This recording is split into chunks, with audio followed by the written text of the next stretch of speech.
అందరికీ నమస్కారం. తెలుగు కథామాలకు స్వాగతం. జానకి విముక్తి నవల చదువుతున్నాను. రాసిన వారు రంగనాయకమ్మ గారు. సత్యం టక్కున ఆగి, అది మరి బాగున్నావా, ఒంట్లో బాగుందా అని యోగక్షేమాల్లోకి దిగాడు. జానకి తన ఒళ్ళో పుస్తకాలన్నీ ఆసక్తిగా చూస్తూ, బాగానే ఉంది అంది నెమ్మదిగా. జానకి అత్త సత్యాన్ని కాస్త మర్యాద చేయాలని చూస్తోంది. ఇంటి దగ్గర అందరూ బాగున్నారా నాయనా? అందరూ ఎవరున్నారులే, మీ అమ్మగారు బాగున్నారా అంది వంటింటి గుమ్మంలో నుంచుని. ఎవ్వరం బాగోలేమండి. జానకి దగ్గర నుంచి ఉత్తరం లేదు, పత్తరం లేదు. ఎలాగుందో ఏమోనని మాకు మతే లేదు. దాని జీవితం సుఖంగా ఉండే వరకు మా అమ్మకి బాగుండదు, నాకు బాగుండదు, మా స్నేహితులెవరికి కూడా బాగుండదు అన్నాడు సత్యం గబగబా. అత్త నిర్ఘాంతపోయింది. ఏం, మీ జానకి జీవితానికి ఏం పోయే కాలం వచ్చింది అనేద్దామనుకుంది కానీ ధైర్యం చేసి అనలేకపోయింది. 3 నెలల కిందట తన కొడుకు విషయంలో సత్యం చేసిన కిరాతకం శుభ్రంగానే గుర్తుంది. జరిగింది జరిగినట్టు కొడుకు చెప్పకపోయినా చెప్పినంత మట్టుకే గుండెలు అవిసిపోయి, వాడితో నువ్వెందుకు పెట్టుకున్నావురా అని అప్పుడు కాసేపు రాగం తీసిన సంగతి కూడా బాగానే గుర్తుంది. అలాంటి కిరాతకుడి దగ్గర ఆ మాట అనేయటం మంచిది కాదని సందేహించింది. సత్యం స్నేహితుడు డాక్టర్ అని కూడా అత్తకి తెలుసు. అందుకు కూడా అత్త కొంత వెనకాడింది. ఒసే జానకి, పప్పు మాడుతున్నట్టుంది చూడు అని వంటింటి గడపలో కూర్చుంటూ కేకపెట్టింది. వస్తున్నానత్తయ్య అంటూ జానకి దిగ్గున లేచింది. నువ్వే వెళ్ళాలా, కూర్చో అని సత్యం జానకిని వారిస్తూ, జానకి మాతో మాట్లాడుతోంది, ఆ పనేదో మీరు చూసుకోండి అని పెద్ద కేక పెట్టాడు. జానకి హడలిపోయి, వచ్చేస్తున్నా అత్తయ్య అంటూ ఒళ్ళో పుస్తకాలన్నీ కింద పడేసుకుంటూ పరిగెత్తింది. సత్యం కూడా లేచి జానకి వెనకాల వంటింట్లోకి వెళ్ళాడు. వరండాలోంచి వెళ్తుంటే పక్క గదిలో మంచం మీద వెంకట్రావు మునగదీసుకుని పడుకుని ఉండటం కనబడింది. జానకి పప్పులో నీళ్లు పోసి దోసకాయ ముక్కలు పడేసింది. పొయ్యి మీద గిన్నె మసిగుడ్డతో దింపటం చూసిన సత్యం, పట్టకారు లేదా అన్నాడు. లేదు అంది జానకి. గుడ్డతో దింపటం ఏమిటి? చేతుల నిండా అసహ్యంగా మసి. 2 సైజుల్లో 2 పట్టకారులు కొనుక్కోకూడదు? చిన్నప్పటి నుంచి మన ఇంట్లో పద్ధతి తెలీదా నీకు అన్నాడు సత్యం మందలింపుగా. జానకి మాట్లాడలేదు. అయిందా పని? ఇంకేమన్నా చేయాలా? ఎసరు పెట్టాలి. పప్పు అవ్వాలిగా. ఇంకో స్టవ్ వెలిగించరాదు? ఉందా? ఒక్కసారి 2 పొయ్యిలు పెట్టి చేసేసుకోవాలి కానీ ఒక పొయ్యి మీద వండుకుంటూ ఎంతసేపు కూర్చుంటావు వంటింట్లో? రోజు ఇంతేనా? అందుకే ఎన్ని గంటలున్నా టైం చాలటం లేదు నీకు. పద, పప్పు ఉడికేదాకా అక్కడ కూర్చోవచ్చు. కొత్త గైళ్ళు తెచ్చాను, చూసావా? ఒసే, బియ్యం ఏరాలి, ఆ చేట అక్కడే పారేశావు అంది అత్త కోపపు చూపులతో. మీరు బియ్యం కూడా ఏరకూడదా అన్నాడు సత్యం అత్తతో. అత్త ఎంతెంత వాళ్లతోనన్నా పోట్లాడకు దిగే రకమే, కానీ కొడుకు కిక్కురుమనకుండా గదిలో పడుకోవటం చూస్తే అవతల 2 మొగాళ్ళుండగా ఏదో ఒక మాట అని పోట్లాట పెట్టుకోవాలంటే జంకు కలిగింది అత్తకి. నాకు కళ్ళు కనబడి చావవు నాయనా, లేకపోతే ఏరటానికేం భాగ్యం అంది. మరి కళ్ళజోడు వేయించుకున్నారా? జోడు లేకపోతే సినిమాలు కనబడతాయా? జోడు వేయించుకుంటే ఏ పనంటే ఆ పని చేసుకోవచ్చు. పని లేకపోతే మీకు మాత్రం ఏం తోస్తుంది? జానకి చాలా భయపడుతూ, ఆవిడ ఆరోగ్యం బాగుండదన్నయ్యా, పొయ్యిసెగ పనికిరాదు, పని చేయలేరు, నువ్వు వెళ్ళి కూర్చో అక్కడ, నేను వస్తాను అని అన్నని వంటింట్లోంచి పంపేయాలని చూసింది. నీతో మాట్లాడాలని వస్తే నేను అక్కడ కూర్చుని ఏం చేయను? ఇక్కడే కూర్చుంటాలే, నేను కూడా ఏదన్నా చేస్తాను చెప్పు. ఏ గిన్నెలో పెడతావు ఎసరు అని తోమి బొర్లించిన గిన్నెల్లోంచి ఒక తెల్ల తపేలా తీశాడు. అది కాదులే, నువ్వు వెళ్ళు, నేను చూసుకుంటానులే, అలా వరండాలో కూర్చో అని జానకి అన్న చేతుల్లోంచి తపేలా లాగేసుకుంది. సత్యం వంటింట్లోంచి బయటకొస్తూ అత్తతో, ఏమిటి మీ ఒంట్లో అనారోగ్యం? ఎప్పటినుంచి? బాగానే కనపడుతున్నారే పైకి అని నవ్వుతూ సంభాషణలోకి దిగాడు. నీరసం అన్నయ్య, పని చేయలేరు అని చప్పున జానకి జవాబు చెప్పింది. అదే నీరసం ఎందుకు అని. డాక్టర్కి చూపించుకున్నారా? బీపీ ఏమన్నా ఉందా? మూర్తి మీకు బాగా తెలిసిన వాడేగా, అతని దగ్గరికి వెళ్తే జాగ్రత్తగా చూస్తాడుగా. ఆ! ఇప్పుడు డాక్టర్లు మందులును రేపో మాపో చచ్చేదానికి అంది అత్త విరక్తి ప్రదర్శిస్తూ. అన్న ఫెడీమని ఏదన్నా అనేస్తాడేమోనని జానకి హడలిపోతూ నువ్వెళ్ళి అక్కడ కూర్చో అన్నయ్య నేనొస్తున్నానులే అని బతిమాలే ధోరణిలోకి దిగింది. జానకి అడ్డుపడకపోతే సత్యం అత్తకి ఫెడీమని జవాబు చెప్పేవాడే. నీకు డాక్టర్లు మందులు అక్కర్లేదు గాని చచ్చే ముందు కోడల్ని సాధించటం పీడించటం కావాలేం అని నెత్తిమీద ఒక్కటి పెడదామనుకున్నాడు. ఆడవాళ్ళంటే సత్యానికి చాలా ఇష్టం. అయినా ఈ రకం ఆడవాళ్ళంటే మాత్రం మండి పడిపోతాడు. వీళ్ళు మొగాళ్ళు లాంటి పశువులే అంటాడు. సత్యాన్ని చూస్తే అత్తకి మనసులో కొంచెం ముచ్చటగానే ఉంది. తెల్లగా చాకులా కుర్రాడు, ఉత్సాహవంతుడు. హైదరాబాదులో ఉద్యోగం చేస్తున్నాడు. వాసంతిని చేసుకుంటే నిక్షేపంలాగుండును అనుకుంది. వీళ్ళు అడగటం, సత్యం కాదనటం అంతా గుర్తొచ్చి పోనిద్దు భూమి మీద వీడొక్కడే మొగాడా, వీడొక్కడే ఊడిపడ్డాడా, దానికి ఎక్కడ రాసిపెట్టి ఉందో అని సత్యం మీద కోపం గుర్తు తెచ్చుకుని సరిపెట్టుకుంది. సత్యం గడప పక్కన ఉన్న బియ్యం చాట తీసుకుని నేనేరుతూ ఉంటాలే నువ్వు తొందరగా రా అన్నట్టు మేమిక్కడ భోజనాలకి ఉండం మా కోసం అక్కర్లేదు అన్నాడు చెల్లెలితో. అదేంటబ్బాయ్ ఆ మాత్రం ఒక్కపూట భోజనం పెట్టలేమనుకున్నావా అని అత్త రాగం తీస్తుంటే వినిపించుకోకుండా సత్యం బియ్యం చేట పట్టుకొని మూర్తి పక్కకు వెళ్ళి కూర్చుని బియ్యం ఏరటం మొదలుపెట్టాడు. మూర్తి చేతిలో పేపరు పక్కన పెట్టి తను కూడా బియ్యం ఏరుతూ చిన్న కంఠంతో హడలు కొట్టావే ముసలమ్మని అని నవ్వాడు. జానకి భయపడుతోంది. లేకపోతేనా అని నిరుత్సాహపడ్డాడు సత్యం. వెంకట్రావు పక్క గదిలో మంచం మీద ఎలా బెగదీసుకుని పడి ఉన్నాడో చూపిస్తూ కుర్చీలో వెనక్కి వాలి కాళ్ళు పొడుగ్గా నిగడదన్ని కళ్ళు మూసుకుని అభినయిస్తూ చూపించాడు. మూర్తి గట్టిగా నవ్వబోయి కర్చీఫ్తో ముక్కు నలుపుకొని నవ్వు ఆపుకున్నాడు. జానకి వచ్చి బియ్యం చేట తీసుకెళ్ళింది.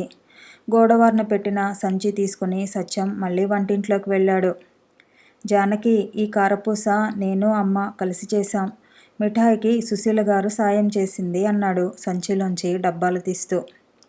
అత్త సత్యం మాటల్లో మాట కలుపుతూ మిఠాయి అంటే బెల్లం మిఠాయేనా, మా వెంకట్రావుకి చిన్నప్పటి నుంచి బెల్లం మిఠాయి అంటే అనబోతుంటే ఓహో మీ అబ్బాయికి కూడా ఇష్టమేనా, జానకి ఇష్టమని బెల్లంతో చేశాంలేండి అని డబ్బాలు గోడవారన పెట్టాడు. అత్త మొహం మార్చుకుంది. వంటిల్లు చాలా చిన్నది. అలమార్లు లేవు. డబ్బాలు సీసాలు అన్నీ గోడ పక్కనే పెట్టుకోవాలి. డబ్బాలన్నీ ఇలా నేలంతా పరిచిపెడితే ఇంకెక్కడ తిరుగుతారు. చెక్క బీరువా కొనుక్కొని ఇవన్నీ అందులో సర్దుకుంటే ఎంత బాగుంటుంది అన్నాడు సత్యం జానకితో. చెల్లెలికి బీరువాలు కావడి పెట్టెలు సార పెట్టావుగా మరి అని వెటకారపు నవ్వు నవ్వింది అత్త సరసంలాగా. ఏం సంపాదిస్తున్నాడుగా మీ పుత్రుడు, కావలసినవన్నీ కొనుక్కోమనండి, ఒకరు పెట్టాలని ఎదురుచూడటం ఎందుకు అని పెళ్ళున జవాబు చెప్పాడు సత్యం. నీ చెల్లెలు సుఖపడాలని పెట్టుకుంటావు గాని మా కోసం పెడతావా అని అత్త రాగం తీసింది. బీరువాలు కావడి పెట్టెలు తట్టలు బుట్టలు చెల్లెలు ఒక్కతే వాడుకుంటుందా, వాటితో మీకేం అవసరం ఉండదా, మా పిల్ల రాకముందు మీరు తిళ్ళు తినలేదా, వంటలు చేసుకోలేదా, గిన్నెలు ముంతలు కూడా అక్కడి నుంచే తెచ్చుకోవాల్సి వస్తే మా పిల్ల ఇక్కడికి రావటం ఎందుకంట అని వాదనకు దిగాడు సత్యం అత్తతో తను హాస్యంగా అంటున్నట్టు. మొగుడక్కర్లేదా నీ చెల్లెలికి అంది అత్త. అసహ్యం వేసింది సత్యానికి. కోపం ఆపుకోలేక ఏం మీ అబ్బాయికి భార్య అక్కర్లేదా, మా పిల్ల కాకపోతే ఇంకో పిల్ల అయినా కావాలా అక్కర్లేదా అన్నాడు. అత్త ఎడవలేక నవ్వుతూ మొహం వేళ్లాడేసింది. ముసలమ్మతో అనవసరమైన వాగ్వివాదం చేస్తున్నాననిపించింది సత్యానికి. తమ పిల్ల కోసం కట్నం ఇచ్చి పెళ్లి చేసినాడే తండ్రి పెద్ద తప్పటడుగు వేసేశాడు. కట్నం తీసుకొని పెళ్లి చేసుకున్నవాడు ఒకరు పెట్టేది నాకెందుకు అనుకుంటాడా, అలా అనుకునేవాడు కట్నం తీసుకుంటాడా. కట్నానికి ఆశపడ్డవాడు గిన్నెలకి ముంతలకి తట్టలకి బుట్టలకి అన్నింటికీ ఆశపడతాడు. ఆశకి అంతేముంది, తట్టలు బుట్టలు కూడా అడగాల అని తను అనడంలో అర్థం కట్నం అడగొచ్చు గాని తట్టలో బుట్టలో అడగకూడదు అనా. కట్నం తీసుకుని పెళ్లి చేసుకున్న వాడి నీతి ఏ వస్తువు దగ్గర ఉంటుంది, ఏ వస్తువు దగ్గర పోతుంది, ఏది దొరికితే అది లాగాలనే చూస్తాడు కదా. ముసలమ్మకి నీతి ప్రబోధాలు చేయటం శుద్ధ దండగా అనుకున్నాడు సత్యం. అది సరే గాని ఇంకా పెళ్లి చేసుకోవా ఏంటి అని అత్త హాస్య సంభాషణలోకి దిగింది. మా వాసంతిని చేసుకోమంటే కాదు కూడదన్నావు. పిల్ల బిఏ చదువుతోంది, చెక్కిన బొమ్మలాగుంటుంది, కావాలంటే నువ్వే చూడు ఒకసారి అనేసింది. సత్యం మధ్యలోనే అడ్డొచ్చి, ముందు ఏదన్నా ఉద్యోగం వెతుక్కోమనండి మీ అమ్మాయిని, తర్వాత తనకిష్టమైన వాణ్ణి తను చేసుకుంటుంది అన్నాడు. నీ చోద్యం గూల, ఆడపిల్ల తన మొగుడిని తనే వెతుక్కుంటుందా అని అత్త ఎందుకో సంబరపడింది. ఇంత మంచి సమయం చిక్కితే అడక్క మానతానా అన్నట్టు వెండి పళ్ళెం సంగతి ఎత్తనే ఎత్తింది. పళ్ళెం పని పురమాయించేశారా అబ్బాయి? ఎన్ని తులాలు పెట్టారేమిటి? కంసాలకిచ్చేశారా? నమ్మకస్తుడేనా? ఈ రోజుల్లో ఎవరినీ నమ్మలేం నాయనా. మజూరీ ఎంత తీసుకుంటున్నాడేమిటి? అన్నట్టు బంగారం బొడ్డు వేయిస్తున్నారా లోపల? బంగారం నీరు తగిలితే ఎవరు తిన్నా దోషముండదు. ఎన్నాళ్ళకి ఇస్తానన్నాడేమిటి అని గబగబా ప్రశ్నలు గుప్పించేసింది. సత్యం ఆశ్చర్యపడ్డాడు. వీళ్ళింకా వెండి పళ్ళెం సంగతి వదల్లేదా అని. వీళ్ళ దుంపల్దెగా, ఇంత పశువులా అని కూడా. జానకి మీ ఊరు నుంచి రాగానే 2వ రోజో 3వ రోజో ఉత్తరం రాసిందే. మీకు పళ్ళెం సంగతి కూడా రాసిందిగా. ఉత్తరాలే రాయలేదన్నావేంటి అని అత్త ఆరాలు తీసింది. సత్యం జానకిని చూశాడు. జానకి తెల్లబోయింది. జానకితో ఉత్తరం రాయించేశానని వెంకట్రావు తల్లికి చెప్పిన సంగతి జానకి తెలీదు. అన్నని మాయ చేయటానికి అత్త అలా అంటోందిలెమ్మని ఊరుకుంది జానకి. వీళ్ళ పోరు పడలేక జానకి వెండిపళ్ళెం చేయించమని ఇంటికి ఉత్తరం రాస్తే అది అందలేదేమో, ఉత్తరం రాశానని తనతో అనటానికి జానకి సిగ్గుపడిందేమో అనుకున్నాడు సత్యం. వెంకట్రావుకి అత్తగారు రేపో మాపో వెండిపళ్ళెం చేయిస్తారని వీళ్ళిలా ఏళ్ల తరబడి ఆశలు పెట్టుకునేలా చేయటం ఎందుకు? తేల్చి చెప్పేయాలి, పక్క గదిలోకి కూడా వినపడేలాగా. వెండిపళ్ళెం చేయించి ఇచ్చే పరిస్థితి మాకు లేదండి, మీరు ఆ సంగతి మర్చిపోవటం మంచిది అనేశాడు. ఇంత చచ్చుపుచ్చుగా మాట్లాడుతున్నానేమిటని సత్యానికి తన మాటలు తనకే నచ్చలేదు. ఇచ్చే పరిస్థితి లేదు ఏమిటి? ఆ పరిస్థితి ఉంటే ఇచ్చేవాళ్ళం అనటమే కదా. పరిస్థితి ఉంటే మాత్రం ఇస్తామా? ఇవ్వాలా? అసలు మీకు మేమెందుకు ఇవ్వాలి అని అడగాలి. కానీ నాన్న ఇస్తానన్నాడు కదా, ఇప్పుడు ఎందుకు ఇవ్వాలి అని ఎలా అడుగుతాం? పరిస్థితి లేదు కాబట్టి లేదు అని చెప్పటమే. అంతకన్నా మాట్లాడడానికి ఏం హక్కు ఉంది? అత్త ముందు తెల్లబోయింది. స్పృహ తప్పి పడిపోతున్న దానిలాగా వెర్రిచూపు చూసింది. అటెనక సత్యమే మళ్ళీ అన్నాడు. మా నాన్న ఉన్నప్పుడేవో ఇచ్చాడు, ఇంకా ఇంకా ఇమ్మంటే మా వశం కాదు, మేమివ్వలేం అన్నాడు. అప్పటికి అత్త గుక్క తిప్పుకుంది. నిన్నగాక మొన్న మీ అమ్మ ఒక మాట, ఇప్పుడు నువ్వొక మాటనా? పెళ్లిలో అనుకున్నదేనా? కొత్త వస్తువు ఏదైనా పెట్టమన్నామా? అంటూ పూనకం వచ్చిందానిలాగా పెద్ద కంఠంతో మొదలుపెట్టింది. పెళ్లిలో అనుకున్నప్పుడు మా నాన్న ఉన్నాడు. ఆయన ఉంటే ఇంకెన్ని కానుకలైనా మీకు ధారపోసేవాడేనేమో. ఇప్పుడు నా జీతం ఒక్కటే మాకు ఆధారం. హైదరాబాదులో అద్దె ఇంట్లో బతుకుతున్నాం. వెండి పళ్ళేలు చేయించి ఇచ్చే పరిస్థితి లేదు మాకు. ఇంకా మేమిస్తామని మీరు అనుకోవటం, ఎదురు చూడటం అంతా దండగా. మా వల్ల ఆ పని జరగదు. పరిస్థితి అర్థం చేసుకోవటం మంచిది మీకు. మొన్న మీరు చెప్పిన మాటేగా, మీ మాట మీకే నిలకడలేదా? మా ఇంట్లో ఎవరు అలా చెప్పలేదు మొన్న. మా వాడితో అనలేదు.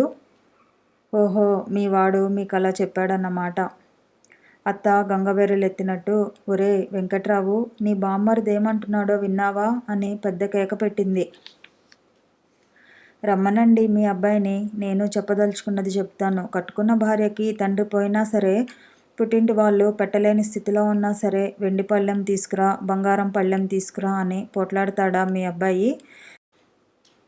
మనిషి అన్నవాడు కాస్త ఆశల్ని అదుపులో పెట్టుకోవాలి. మాకు ఇచ్చే శక్తి లేకపోతే ఏం చేయమంటారు? ఎక్కడ దోచుకిమ్మంటారు? అబ్బో, చాలా దోచుకొచ్చి పెట్టావు మాకు. నీ చెల్లెలు బళ్ళ మీద తెచ్చిన సామానికి మా ఇల్లు పట్టక వీధిలో పారేసుకున్నాం. తండ్రి చేస్తే ఏం? తోడబుట్టిన వాడే తండ్రి తర్వాత తండ్రి. ఇవాళ ఎక్కడో అప్పో సప్పో చేసి పెడతావు, రేపు నీ కట్నం డబ్బుతో అప్పులు తీర్చుకుంటావు. కట్నాలు కానుకలు పుచ్చుకోవటం మాన్తావా? గడుసు కబుర్లు చెప్తున్నావు? నేను ఒక్క పైసా కట్నం తీసుకోను. మళ్ళీ వెండి పళ్ళెం సంగతి ఎత్తకండి, పూర్తిగా మర్చిపోండి. నువ్వు కట్నాలు పుచ్చుకుంటావో మానుకుంటావో మాకెందుకు? మాకు రావాల్సింది మా మొహాన్న పారే, లేకపోతే మర్యాదగా ఉండదు. అంటే ఏం చేస్తారు? ఏమిటి బెదిరిస్తున్నారేమిటి? బెదిరించేదాకా మాకేం కర్మ? ఏం చేయాలో చేసే చూపిస్తాడు మావాడు. జానకి గజగజ వణుకుతూ నుంచింది గుమ్మం లోపల. కథ కొనసాగుతుంది. మళ్ళీ కలుసుకుందాము. ఈ వీడియో నచ్చితే లైక్ చేయండి, షేర్ చేయండి, కామెంట్ చేయండి, ఛానల్ని సబ్స్క్రైబ్ చేయండి.